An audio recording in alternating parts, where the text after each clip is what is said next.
I'm a privacy expert and blackmail strategist.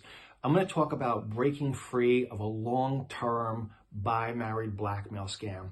Now, this is a blackmail that involves typically a married man or a high net worth individual with a large public profile, and they happen to have a bi lifestyle that nobody knows about, and they went online to, whether it be Grindr, Adam, whatever the case may be. They connected with someone, they had a relationship for a while, and the victim decided to end it, but then all of a sudden it switched around and it became blackmail.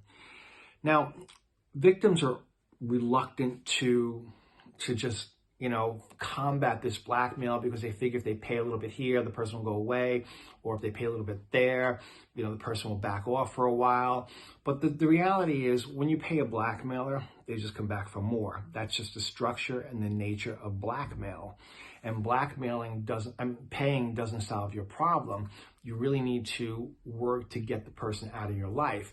And I understand the fear is that they know your identity, they probably know where you work, if you're married, they know your spouse. So they have a lot of information to destroy you. But in most blackmail cases like this, they don't typically expose. Not to say that they won't, and still you need to combat blackmail as if they're going to expose. The key is controlling the blackmail, and that's what I do, okay? I take over as you. So what we do is we manipulate them from your number to one of my numbers, and I pose as you. My expertise is stalling the payment. You as a victim just don't have that ability because you see stalling or not paying as the potential, nuclear button, and that's not the case. It's just basically the leverage to make you pay. And what I do is I just basically, keep stalling, creating reasons why, can't pay, whatever the case may be for your particular situation.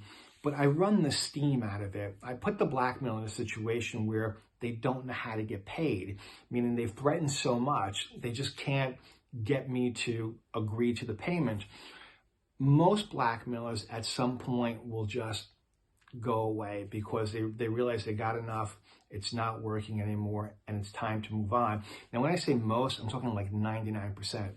What you have to be careful in situations like this is the person doesn't turn into a stalker. But that's my expertise, determining whether this is strictly a money hit, whether the person is vicious, whether it's emotional. So I solve your problem and I deal with it. If you need help, reach out and be safe.